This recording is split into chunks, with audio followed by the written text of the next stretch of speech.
les animations, cette fois-ci. La dernière de cette matinée, j'ai préparé quelque chose de spécial pour vous.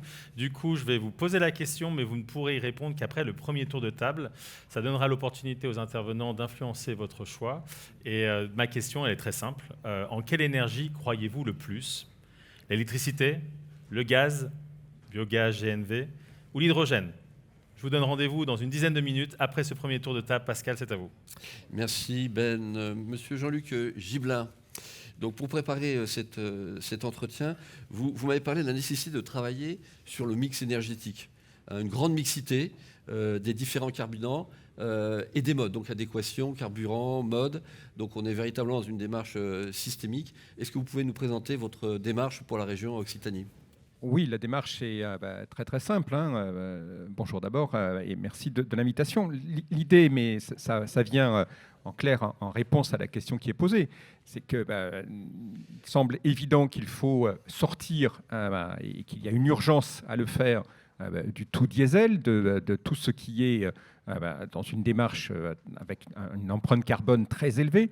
Et évidemment, par rapport à ça, il nous semble, en tout cas c'est le pari que nous avons fait dans la région Occitanie, que la réponse sera une réponse de mixité sur l'ensemble des modes d'utilisation dans les transports en commun ou dans l'ensemble des mobilités. Ça vient d'être évoqué dans les tables rondes qui nous ont précédés, mais aussi une mixité dans le type utilisé, c'est-à-dire que évidemment nous avons, pour ce qui nous concerne, lancé un grand plan hydrogène vert sur la région, mais nous sommes aussi sur un certain nombre d'initiatives autour de l'électricité renouvelable. Nous sommes aussi sur des initiatives sur le GNV, évidemment, s'il a une dimension de bio-GNV, etc., etc. Nous avons aussi du bioéthanol. Donc voilà, nous sommes vraiment dans une démarche où il nous semble que la réponse sera cette mixité. Et puis, si je peux me permettre un élément complémentaire, c'est que c'est important qu'il y ait de la mixité, mais c'est important qu'il y ait une proximité entre le lieu de production et le lieu d'avitaillement et de consommation. Parce que si demain, nous sommes dans une situation où nous passons avec un lieu de production unique d'hydrogène, fut-il de l'hydrogène vert, mais qu'il est ensuite amené, pour ce qui nous concerne par exemple, avec 13 départements, 4500 communes, à l'autre bout de la région, même si c'est avec des camions à hydrogène, il nous semble qu'il y a quelque chose qui est perfectible et donc il nous semble qu'il faut plutôt avancer dans cette notion de mixité. Et mixité, ambition, donc forte, vous venez de l'exprimer. Mais alors, le mode opératoire au niveau régional, entre ce qui relève de la subvention, des partenariats, des appels à projets, quels sont les exemples sur lesquels vous êtes impliqué au niveau de l'Occitanie ? C'est évidemment, vous venez de l'indiquer, c'est une vraie notion de partenariat. Nous avons mis en place une agence de l'énergie et du climat qui travaille avec les entreprises qui sont dans la recherche sur ces différents éléments, mais aussi celles qui travaillent autour des questions de production, mais aussi celles qui sont dans l'innovation pour justement avancer sur les types d'utilisation. Donc, c'est une volonté très forte d'avoir ce partenariat large entre la collectivité et les entreprises et les collectivités qui sont demain utilisatrices. Et il y a une volonté de développement économique dans ce cadre-là qui est évidente et qui, pour l'instant en tout cas, fonctionne plutôt pas mal. Très bien, merci. Monsieur Thierry Grangetas, donc quand on parle de transition énergétique entre le thermique et les autres énergies propres, donc électricité, gaz, hydrogène, on pense quand même un peu spontanément à faire un comparatif, bilan coût-avantage, émissions de CO2, enfin il y a un certain nombre de ratios qui sont différents selon les technologies, mais aussi il y a aussi la question des coûts, la faisabilité, les calendriers de réalisation, parce que ça a déjà été évoqué à différentes tables rondes, il y a la promesse, mais la promesse quand ? Donc ça, ce sont des questions importantes. Alors le bio-GNV bénéficie de beaucoup d'atouts, mais qu'en est-il précisément de cette adéquation entre la promesse et la réalité ? Bonjour à tous. Tout d'abord, c'est vrai que je représente GRDF, qui est une entreprise de distribution de gaz. et qui a réfléchi il y a 7-8 ans finalement, au moment où les SRADET ont commencé à se constituer avec les régions sur sa raison d'être. Et on s'est dit finalement notre raison d'être c'est quoi? C'est de pouvoir d'agir pour pouvoir donner le choix aux usagers sur leur usage, leur énergie. Et ça ne pouvait se faire que si on restait dans des projets au cœur du territoire, qui correspond tout à fait à ce que vous venez de dire, M. Gibelin, dans la vision de l'Occitanie. Quand on a fait ça, on a tout de suite aussi, aidé par la réglementation qui a permis de le faire, hein, tout de suite on s'est lancé sur le fait de dire si on veut répondre à cette raison d'être, il faut qu'on soit en capacité de distribuer une énergie qui corresponde à ce qu'elle doit être.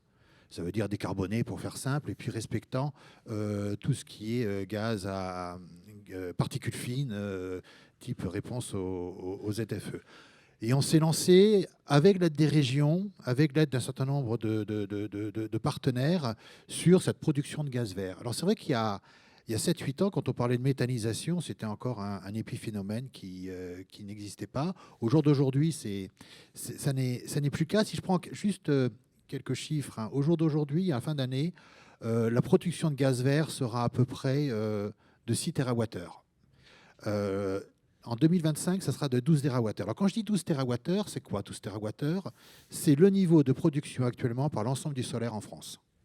C'est-à-dire qu'en l'espace de 10-15 ans, on a réussi à relever un défi qui est une production d'une énergie verte, qui est une énergie décarbonée, et tout ça en l'espace de 15 ans, alors qu'on voit bien que pour d'autres types d'énergie, enfin moi le solaire, j'ai travaillé à un moment donné du côté électricité assez longtemps, j'en parle depuis les années 85-90. Hein. Donc on voit qu'on a quand même cette capacité, cette opportunité de pouvoir développer le gaz vert. Alors quand vous dites effectivement dans votre question, oui, il y a une réalité, oui, on est capable de répondre à des promesses qui sont faites. Alors concernant la mobilité proprement dit, toujours dans cet esprit de dire comment on peut agir pour pouvoir faire le choix des usages, je crois que c'était assez bien dit dans les premières tables rondes. L'usage, ce n'est pas nous qui allons le définir. L'usage, il va correspondre à un besoin, il va correspondre à une utilisation, il va correspondre à un moment donné aussi, parfois. Il va aussi correspondre aussi à quelle est l'offre pour répondre à ces usages. On avait une pratique déjà ancienne avec les collectivités de travailler sur le bus. Donc, beaucoup de bus dans les métropoles sont au gaz depuis déjà des années. TCO a lancé cette démarche il y a déjà une vingtaine d'années. Tout simplement parce que quand on revient à l'état au gaz à effet, aux particules fines, ça offrait des avantages par les particules fines. Ça reste quand même du carbone. Et donc on s'est dit, justement, on va utiliser ce bio-GNV peut-être dans un premier temps sur la mobilité. Et en fonction de ça, on a regardé et on s'est dit, finalement, dans les transports lourds, quelle est l'offre qui est offerte en ce moment pour pouvoir répondre aux obligations environnementales qui s'imposent à nous? Il n'y en a pas. Il n'y en a pas. Il y a le diesel aura des difficultés. Alors, il y a bioéthanol qui peut très bien répondre à ça. L'électricité sur des objets, sur des poids lourds qui font 400-500 km en transportant du poids quotidiennement, il n'y a pas actuellement d'offres accessibles dessus. L'hydrogène n'est pas encore là. Donc, comment on fait pour l'offrir? Et c'est là qu'on est arrivé en voulant aussi travailler beaucoup avec un certain nombre de nouveaux partenaires qu'on ne connaissait pas, le monde du transport qu'on a appris à connaître en particulier, et les régions qui nous ont beaucoup aidés en essayant de structurer une maille d'avitaillement pour pouvoir faire en sorte que ce bio-GNV soit une réalité. Je prendrai juste un exemple. Alors, je travaille sur l'Occitanie et Nouvelle-Aquitaine. Et sur Nouvelle-Aquitaine, par exemple, qui avait un enjeu très fort sur l'A10 en termes de gaz à particules en particulier. Donc, Alain Rousset, ça a toujours été un de ces sujets, nous a aidé à développer un réseau d'avitaillement en participant au financement, finalement, à la fois de stations et puis aussi de l'achat de camions pour pouvoir lancer cette démarche. D'accord. Pour que la promesse soit au rendez-vous, vous avez parlé de partenariat. Et plus concrètement, qu'est-ce que vous attendez des industriels, des opérateurs? On entend aussi des industriels qui s'engagent sur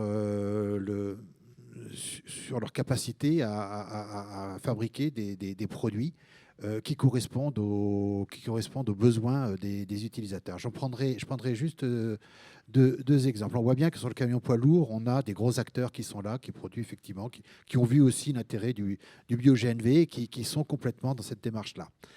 Si on va sur des véhicules plus légers, les véhicules utilitaires, qui sont des véhicules pour certains qui transportent du poids, encore une fois, je crois profondément qu'il n'y a pas une énergie qui va répondre à l'ensemble des usages.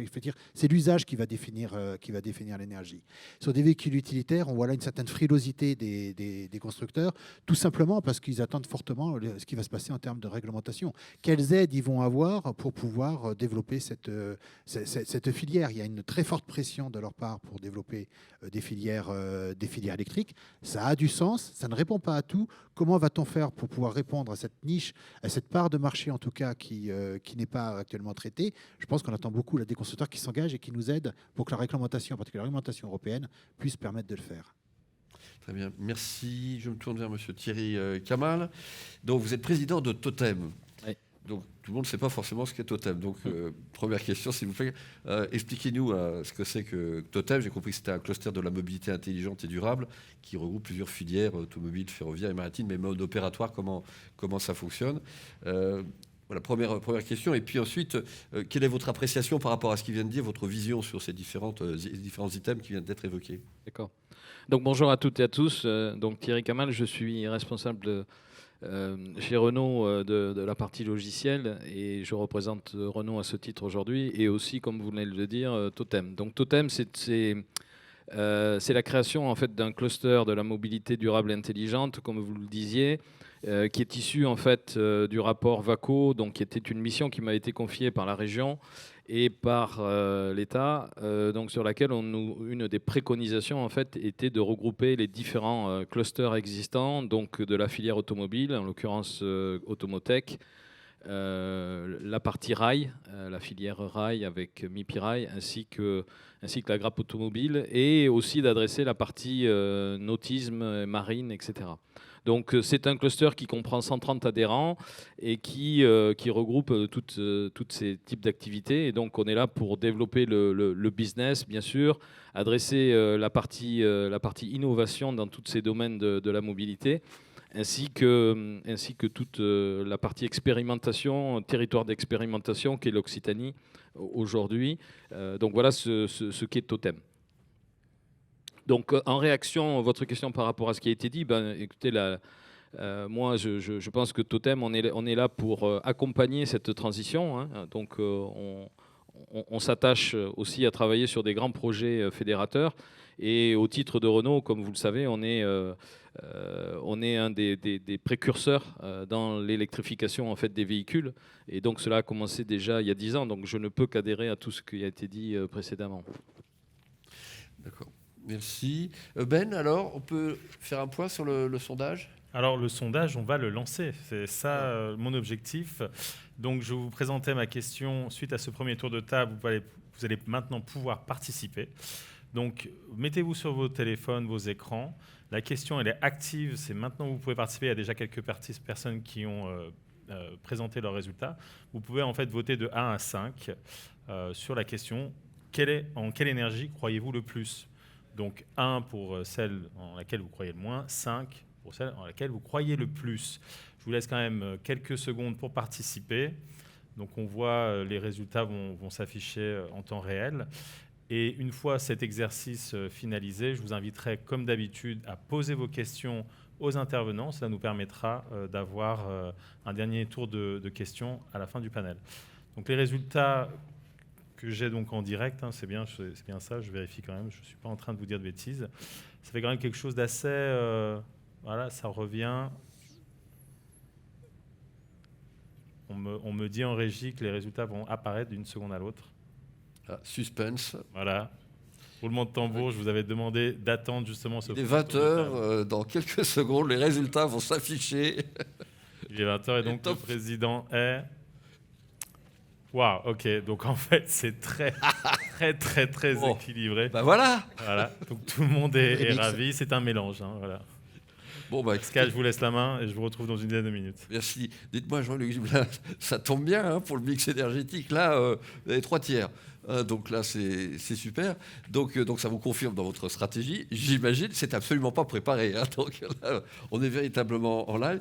Comment vous réagissez par rapport aux interventions de M. Grangetas et de monsieur Kamal en tant qu'industriel comment vous réagissez? Alors, d'abord, je me permettrais de compléter sur les exemples donnés tout à l'heure et sur la phrase où vous dites nous attendons que les industriels viennent. Nous sommes dans la même situation parce que, par exemple, à l'échelle du transport interurbain, parce qu'il était beaucoup évoqué tout à l'heure, le transport urbain, et il est évidemment très important. À l'échelle du transport interurbain, nous n'avons pas des bus, mais des cars. Aujourd'hui, autant il y a des choses qui ont été engagées sur le bus à hydrogène, autant il n'y a rien d'engagé sur le car à hydrogène. Or, si je prends une région comme la nôtre, mais je pense que les chiffres sont très proches pour la région de l'Aquitaine, en région Occitanie, ce sont 5000 cars qui sont tous les jours mis en circulation pour les transports scolaires et les transports interurbains, en dehors de ce qui se fait dans les métropoles et dans les agglomérations. Aujourd'hui, il n'y a pas de constructeurs qui se soient engagés sur du car à hydrogène. Ça nous a amené à demander à une entreprise de la région, qui d'ailleurs est dans Totem, Safrad, à Albi, de travailler à l'adaptation de cars diesel sur du car à hydrogène. Parce que aujourd'hui, la construction de neuf n'est pas envisageable, en tout cas pas dans un délai qui corresponde à ce que nous avons besoin tout de suite. Parce que ce mix, et le résultat le montre, il est demandé maintenant. Il n'est pas demandé pour dans 10 ans. Et c'est peut-être un des éléments sur lequel il nous faut peut-être un peu plus avancer collectivement. Et c'est tout l'intérêt pour nous, pour la région, de la mise en place de Totem, qui correspond aussi à cette synergie entre les différentes activités, avec une situation, avec un cluster qui est encore à côté, mais qui travaille aussi beaucoup, qui est le cluster vélo dans la région, de travailler à toute cette synergie entre les différentes industries et les différentes activités économiques qui sont autour des mobilités pour pouvoir être dans la réponse maintenant. Parce que les habitantes le demandent, parce que ce qui a été dit tout à l'heure sur la ZFE de Toulouse, c'est pour que les réponses soient dans les semaines, dans les mois qui viennent. Si la réponse est nous aurons une solution dans 5 ou 10 ans, ça ne répondra évidemment pas aux attentes. Donc, en réaction à ce qui a été dit, c'est vraiment ce besoin d'accélérer sur la démarche, et ça a été évoqué, je ne peux que y associer. Nous souhaitons, en termes de région, être vraiment un lieu d'innovation et d'expérimentation, comme nous l'avons fait sur le train, comme nous le faisons sur le car, qu'il y ait beaucoup d'expérimentation pour être au plus près en termes de réponse aux attentes de la population. Donc une forte ambition, donc mix énergétique, ça vous l'avez évoqué. Donc là, en vous entendant, on entend bien que vous mettez la pression, donc je pense que vous avez entendu sur les industriels. Donc là, il y a un enjeu à relever, bien évidemment. Là, vous mettez la pression, c'est le rôle du politique. Est-ce que vous avez identifié, là vous parliez des autocars, enfin pour l'interurbain, des freins? Quels sont les freins que vous avez identifiés? C'est une question aussi que je vous poserai. Et quels sont les leviers que vous avez ou peut-être aussi identifiés?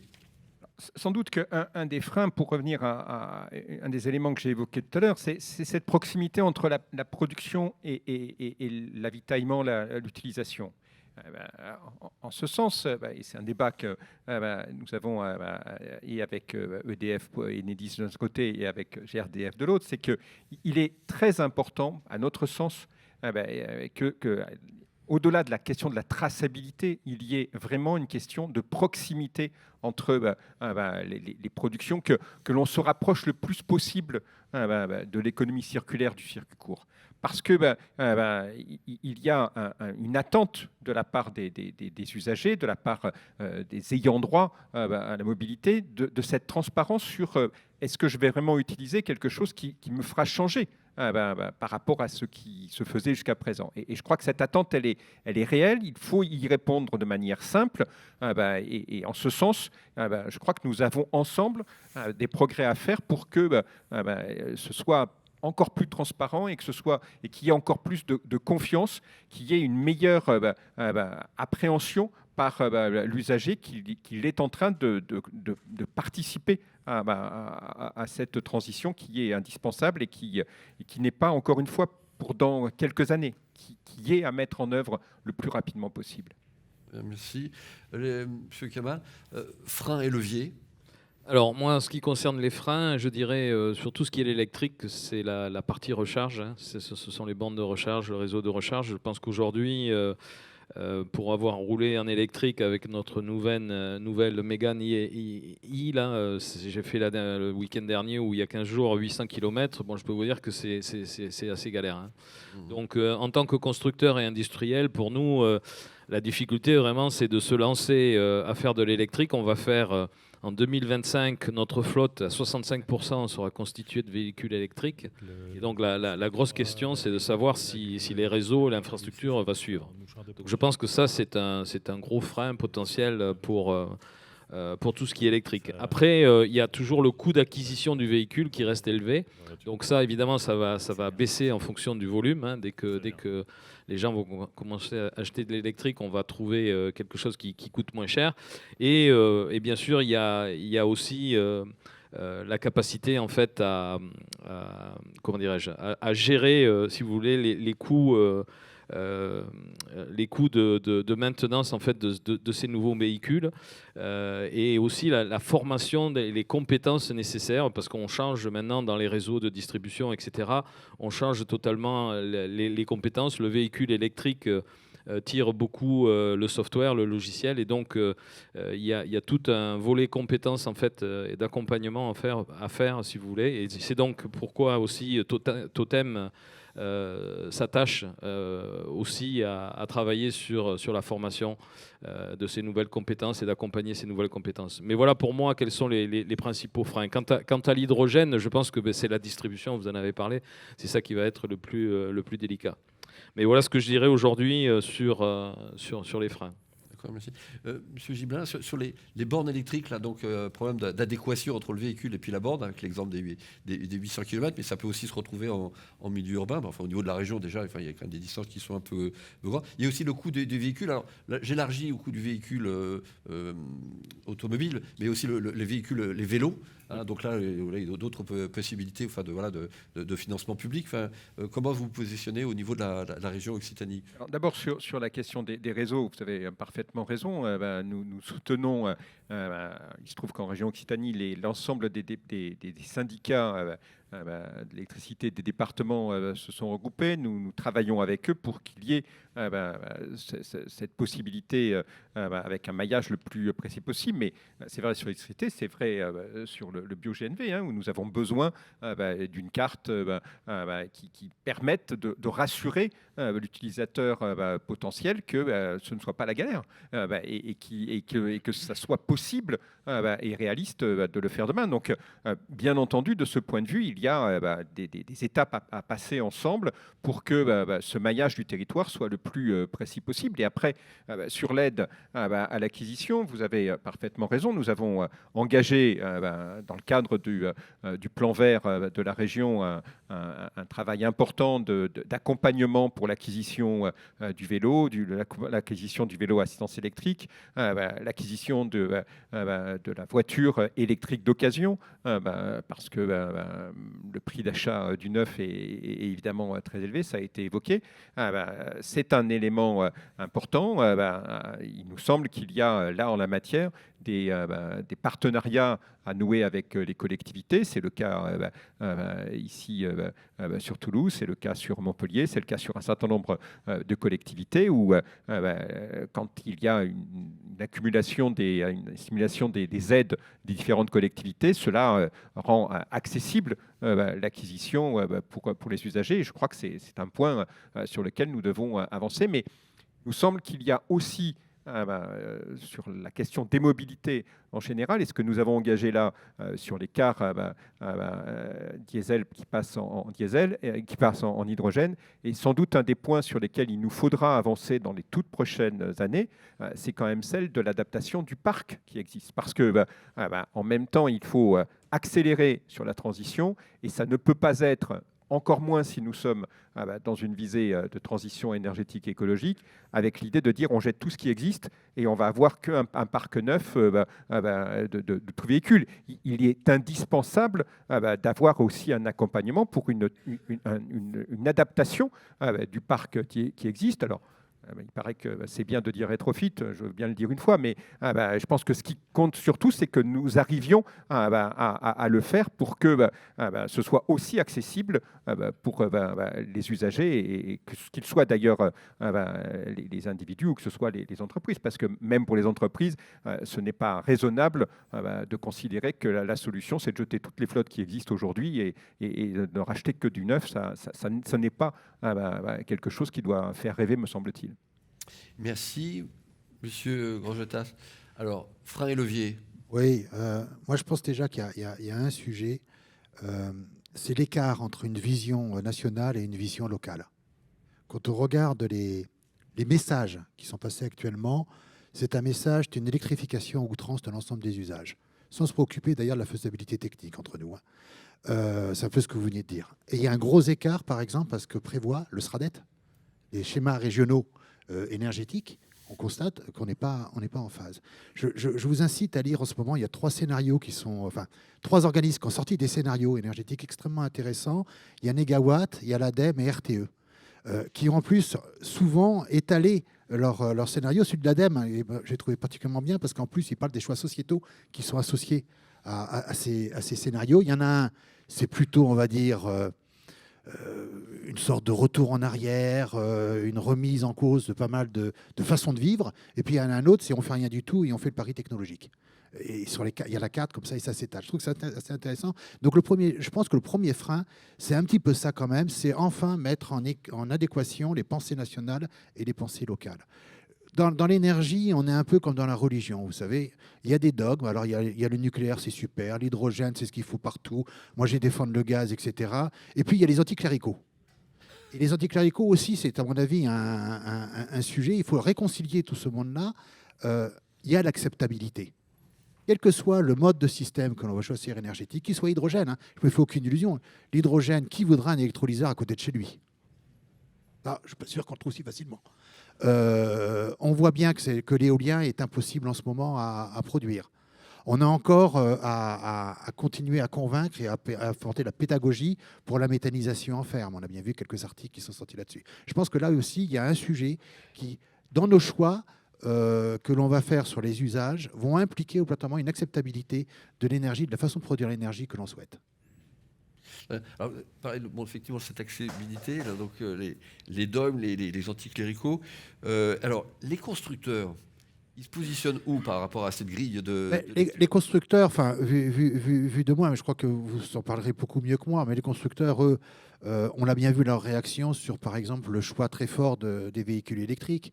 Moi, j'ai souvenir, alors c'est pas le PDG de Renault, c'est celui de Peugeot à l'époque, j'espère que je ne me trompe pas, assez dubitatif sur ce choix de l'électricité. On voit bien que lorsqu'on discute avec des constructeurs, la filière hydrogène se pose beaucoup de questions sur quels seront les usages réels de l'hydrogène à terme. Donc, ils ont besoin de règlements, ils ont besoin de cadres, ils ont besoin de savoir comment ils peuvent avancer et ils s'adapteront à ce qui leur est imposé. Ce qu'ils aimeraient bien, je pense, mais là, je parle en leur nom, c'est d'être écoutés parce que parfois, ils ne disent pas que des choses inentendables. Monsieur Kamal, alors, parce que j'ai bien parlé rétrofit. Donc, l'actualité, on parle beaucoup en ce moment de FLIN, donc là, une reconversion. Je ne sais pas si le mot de reconversion est adapté, mais donc je sais que c'est un sujet sur lequel vous avez travaillé. Est-ce que vous pouvez nous en parler et comment Renault se positionne sur l'électrique, on a compris, l'hydrogène et le gaz aussi. Ok, bon, peut-être commençons par l'hydrogène. Donc,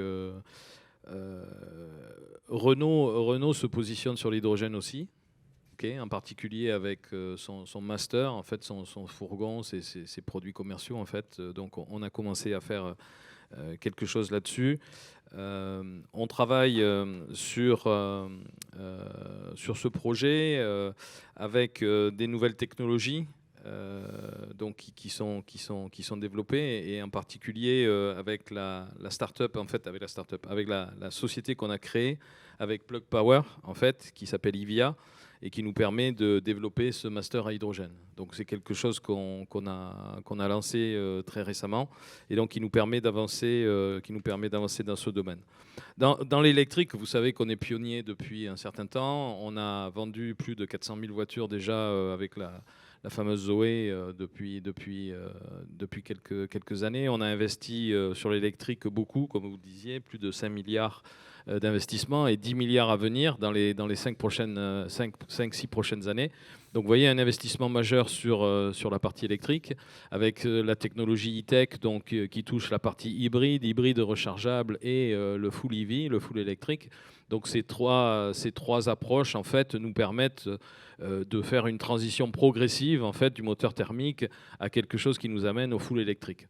Bien évidemment avec les freins dont j'évoquais tout à l'heure. Donc on lance beaucoup de choses aussi sur la technologie, en particulier sur l'électrique. Donc vous savez qu'on a une usine à Douai avec Envision, donc c'est une entreprise chinoise. On a aussi notre partenariat Vercor à Grenoble, avec une start-up à Grenoble. On a aussi, je prends mes notes aussi, dans la région Occitanie, un travail important dans le Lot avec la société Wylot, en fait, sur tout ce qui concerne les moteurs axiaux, à flux axiaux. Voilà, donc on travaille aussi avec les fabricants de semi-conducteurs comme ST Microelectronics, etc., etc. Donc un investissement fort sur l'électrique.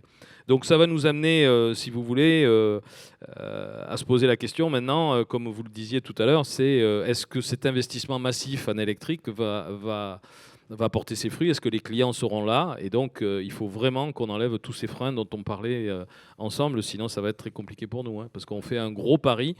On suit les directives en fait, qui nous sont données, hein, en fait, d'arrêter en 2035 tous les moteurs thermiques.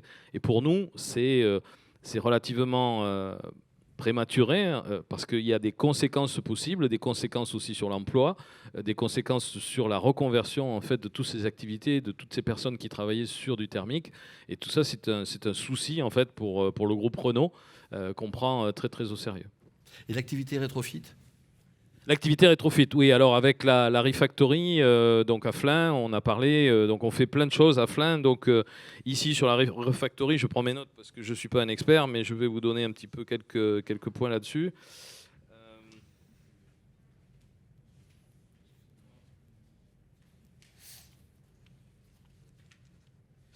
Alors, il y a la partie rétrofit, donc c'est un pôle qui regroupe les activités de rétrofit et de reconditionnement des véhicules d'occasion. Donc ça, c'est ce qui est en place aujourd'hui sur Flins. Donc on a un projet d'offre rétrofit pour convertir les véhicules utilitaires à l'électrique. Donc ça aussi, c'est un moyen d'amener en fait le niveau d'acquisition, le coût d'acquisition qui sera beaucoup plus faible d'ici 2023. On a la partie réénergie pour donner une deuxième vie à nos batteries, toutes ces nouvelles énergies. Tout ça se met en place d'ici 2022 avec environ 2000 réparations de batteries qui seront effectuées et plus de 20 000 à l'horizon 2030. Ensuite, on a le pôle Recycle, qui est une activité de recyclage, le réemploi des pièces en fait, et de la matière.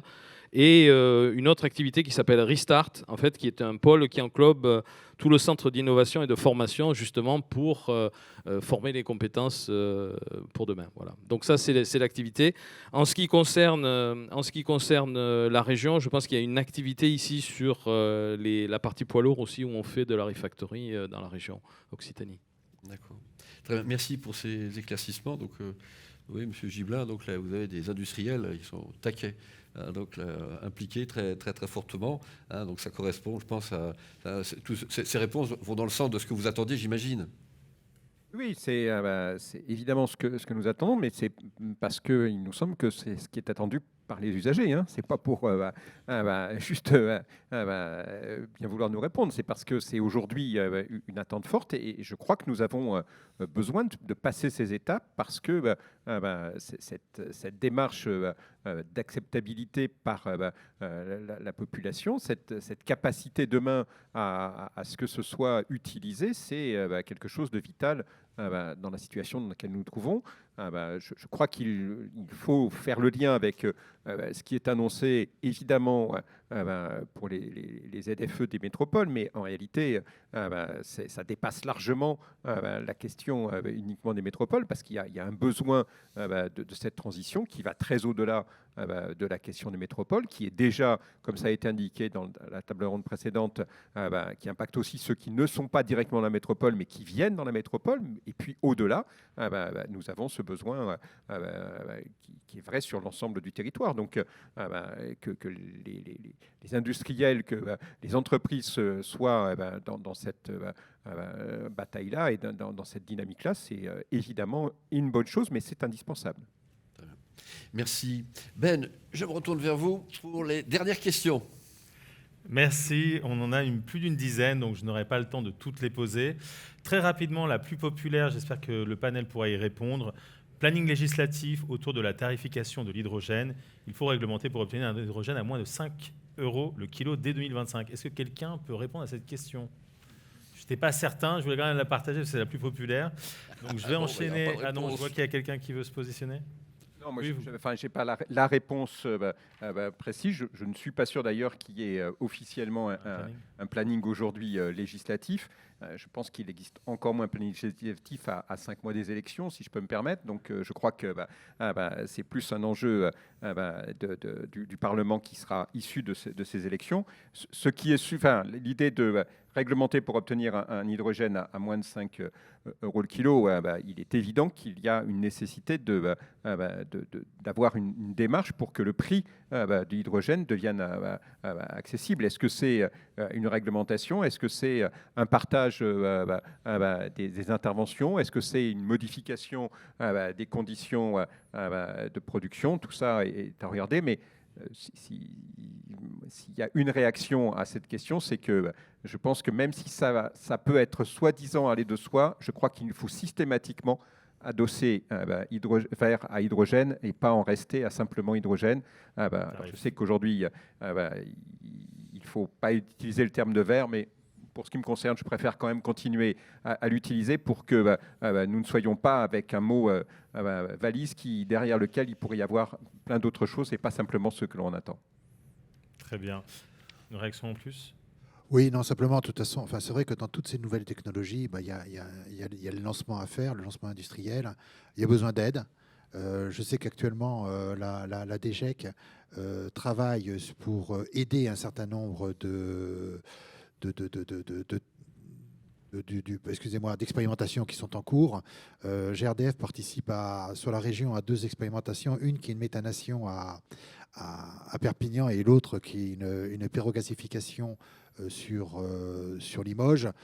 Donc la prise en charge du surcoût finalement de l'énergie qui va sortir est un sujet, mais il faut procéder pas à pas et on sent bien en tout cas une volonté de développer un système industriel qui à terme offre une énergie à un prix accessible. Je ne me prononce pas sur le niveau du prix accessible. Merci. J'avais une question, je pense, étant donné qu'on a Renault et GRDF sur le panel, ce qui peut vous intéresser. La deuxième, la plus populaire, comment les entreprises d'énergie collaborent-elles avec les constructeurs ? Vont-ils jusqu'à de la communication croisée auprès du grand public ? Je peux parler non. Alors d'abord, nous avons des contacts avec les constructeurs pour voir ensemble quelles sont les sources de coopération sur un certain nombre de sujets. Je pense en particulier des sujets réglementaires. Il y a certainement des intérêts. Je voyais tout à l'heure une question qui posait la question sur les moteurs thermiques. Quid des moteurs thermiques à horizon 2030-2035 ? C'est un sujet. Est-ce que dessus, les constructeurs sont prêts aussi à montrer que parler de moteurs thermiques comme ça, juste une petite anecdote quand même, enfin une petite aparté, il y a quand même une étude qui a montré qu'un véhicule au bio-GNV a un cycle de vie au moins aussi bon qu'un véhicule électrique. Donc, c'est des choses aussi qu'il faut à un moment donné prendre en compte et qu'il faut porter auprès de ceux qui veulent faire la réglementation. Et avec ça, on a quelques contacts. Je sais qu'on a des contacts avec Renault sur les véhicules utilitaires en particulier et la vision des véhicules utilitaires. Et après, nous, ce qu'on essaye, c'est quand les concessionnaires, je pense à des concessionnaires de poids lourds, mènent des actions, à les accompagner sur ces actions-là. Oui, tout à fait d'accord. Je pense que sur la communication croisée, on ne fait pas encore ça, mais je pense qu'il faudrait le faire. Renault est à l'initiative de ce qu'on appelle la Software République, en fait, qui est un concept où de grands industriels français se rencontrent pour essayer de trouver des solutions end-to-end. Donc dans cette, on retrouve Thales, on retrouve Dassault, on retrouve Orange, on retrouve plein d'acteurs de la microélectronique aussi. Et on essaie de travailler ensemble ou de travailler au moins mutuellement à 2 ou à 3 pour essayer d'amener des solutions, encore une fois, end-to-end sur le marché. Donc on essaie de provoquer ces discussions et éventuellement de communiquer croisé. Ça serait l'objectif ultime. Merci. Pour ma part, c'est la fin. Je vous remercie de votre participation, en particulier à l'audience qui nous a suivis en distanciel, qui a posé beaucoup de questions, qui a beaucoup réagi. Je vous propose de poursuivre la conversation, en tout cas pour ma part, sur Twitter. Je suis Ben Costantini. N'hésitez pas à me retrouver. Pascal, c'est à vous. Merci. On est quasiment dans les temps, même on est totalement dans les temps. Cette table ronde se termine. Je vous remercie beaucoup pour vos explications. Donc c'était très clair. Je crois qu'on a vraiment progressé dans la connaissance parce qu'il y a une dimension technique quand même pour cette table ronde, mais aussi pour les précédentes. Donc je voudrais remercier aussi tous les conférenciers qui se sont exprimés à l'occasion de ces 4 tables rondes.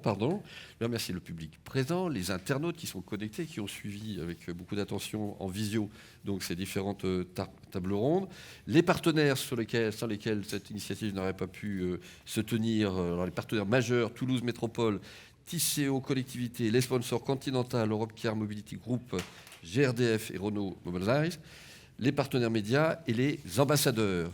Donc les réflexions se continuent, Ben vient d'en parler, notamment sous l'égide du think tank by M2S, qui continue, et vous êtes invités à vous connecter sur LinkedIn pour continuer les discussions, les débats, les réflexions telles qu'on les a déjà initiées aujourd'hui. Enfin, quelques informations pratiques. Vous êtes conviés à un déjeuner. N'oubliez pas vos manteaux, ils sont là-bas, parce que voilà, faut les prendre en descendant. Et après le déjeuner, vous êtes également invité à participer au B2B by M2S, une filiale d'M2S aussi, mais qui se trouve dans le pavillon d'à côté. C'est tout de suite, c'est très près d'ici. Donc voilà, merci beaucoup. J'ai été très heureux d'animer ces 4 conférences, donc avec donc beaucoup de dynamisme, d'enthousiasme dans les réponses. Écoutez, donc je vous souhaite maintenant un bon appétit et poursuivre les discussions autour de la table. Merci.